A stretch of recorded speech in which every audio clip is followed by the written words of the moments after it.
UP की बात जी news के साथ।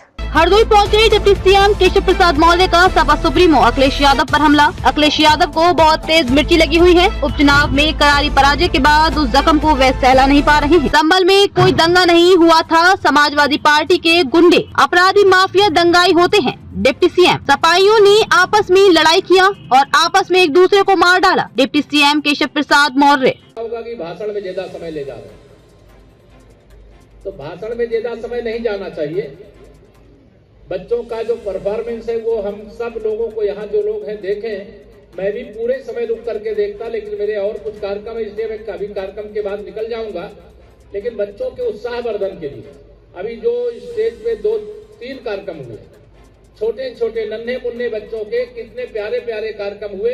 उनके अंदर प्रतिभा तो है, लेकिन प्लेटफॉर्म जब मिल जाता है तो मार्ग एकदम सुगम हो जाता है, मार्ग प्रशस्त हो जाता है। मैं आज इतना यही यहाँ पर कहना चाहूंगा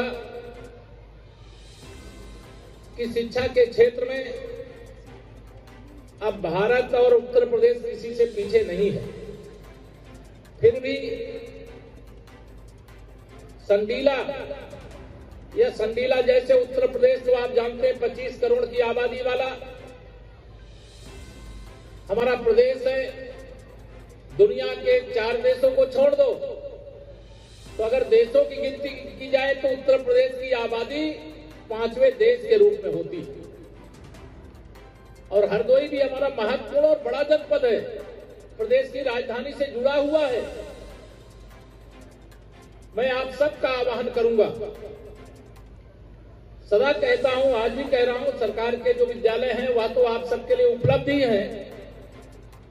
और शिक्षा की दृष्टि से हमारी डबल इंजन की सरकार देश में माननीय प्रधानमंत्री श्री नरेंद्र मोदी जी के नेतृत्व में, उत्तर प्रदेश में हमारे मुख्यमंत्री आदरणीय योगी आदित्यनाथ जी के नेतृत्व में शिक्षा के क्षेत्र में हम अच्छा से अच्छा करने का संकल्प लेकर के काम कर रहे हैं।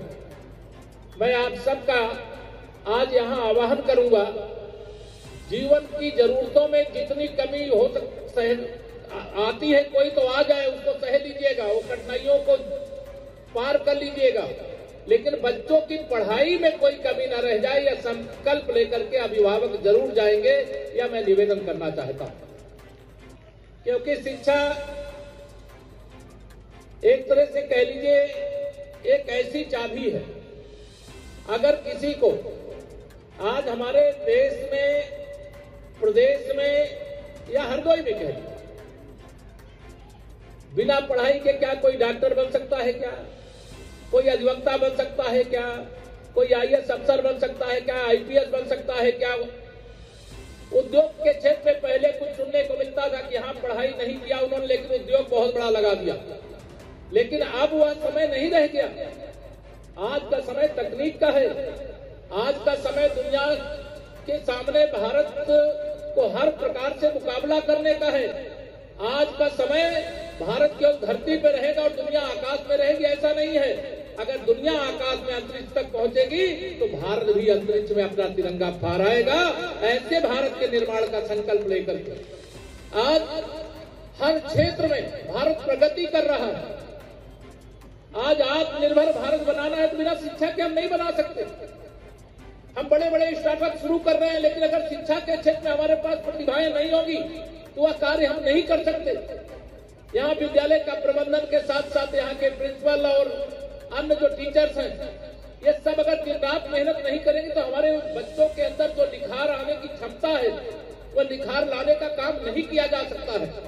मैं इतना ही कहना चाहूंगा, जब भारत आज दुनिया की 5वीं अर्थव्यवस्था बन चुका है और तीसरे नंबर पर पहुंचने वाला है, जब भारत ने एक माइलस्टोन कह लीजिए, एक लक्ष्य तय कर दिया है कि हमें 2047 तक विकसित भारत बनना है, यानी इस देश से गरीबी को खत्म करना है, 24 घंटे बिजली गांव हो चाहे शहर उपलब्ध कराना है, आवागमन के सारे साधन सुव्यवस्थित करना है, अपराध से भ्रष्टाचार से भारत को मुक्त कराना है, तो नई पीढ़ी को शिक्षित और संस्कारित करना पड़ेगा।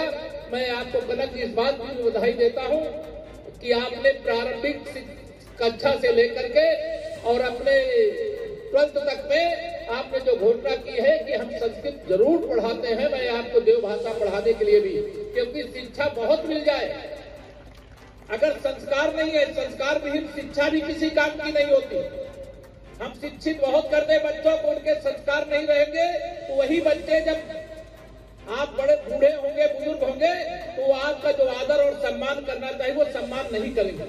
इसलिए हमें शिक्षा भी चाहिए, हमें संस्कार भी चाहिए, हमें वर्तमान भी चाहिए और उज्जवल भविष्य भी चाहिए। मैं सभी बच्चे जो इस विद्यालय का हिस्सा हैं, उनके उज्जवल भविष्य की कामना करता हूं। अच्छे शिक्षित बन करके वो आगे बढ़े, ऐसी कामना करता हूं। मां सरस्वती का पावन मंदिर है। सेठ एमआर जयपुरिया जो स्कूल संडीला है, इसका वार्षिक उत्सव था, इसमें मैं आया हूं और हरदोई से मुझे वैसे भी अतिरिक्त लगाव रहता है। और जो इसके संस्थापक श्री अशोक अग्रवाल जी हमारे विधान परिषद के सम्मानित सदस्य हैं, उन्होंने विशेष तौर से आने का आग्रह किया था और आकर के मुझे अच्छा लगा। यहाँ एक अच्छा प्रयास विद्यालय परिवार कर रहा है और उनके लिए मेरी शुभकामनाएं। अखिलेश यादव ने कहा है कि लोगों को ध्रुवीकृत करने के लिए, शासन में अपने खराब रिकॉर्ड से ध्यान हटाने के लिए सांप्रदायिक सौहार्द भड़काने का काम भाजपा का कर रही है, जो उसका निहित स्वार्थ है। देखिए, श्री अखिलेश यादव जी को बहुत तेज मिर्ची लगी हुई, उपचुनाव में करारी पराजय, और उस जख्म को वो सहला नहीं पा रहे हैं। ये पूरा संभल जानता है और आप सब भी शायद कुछ खबर पा गए होंगे कि संभल में कोई दंगा नहीं हुआ था। समाजवादी पार्टी में गुंडे, अपराधी, माफिया दंगाई होते हैं, मतलब उन्हीं सपाहियों ने आपस में लड़ाई किया, आपस में एक दूसरे को मार डाला। अब वो 5 लाख रुपए का मुआवजा और प्रतिनिधिमंडल भेजने की नौटंकी कर रहे हैं। मैं कह रहा हूँ 5 लाख क्यों देते हो, आप 5-5 करोड़ दे दो। ये तुम्हारा मुस्लिम तुष्टीकरण और वोट बैंक की राजनीति करने का नया मॉडल है, जिसे जनता ने नकार दिया है। भाजपा को अब केवल हिंदुओं का नहीं, मुसलमानों का भी भरपूर वोट मिल रहा है और समाजवादी पार्टी की साइकिल पंचर हो गई है, वो सैफई की ओर रवाना हो चुकी है। धन्यवाद। शिवपाल यादव ने कहा है कि संभल में जो घटना हुई है, बाकी अब सैफई जा रही, वहाँ जाके साइकिल।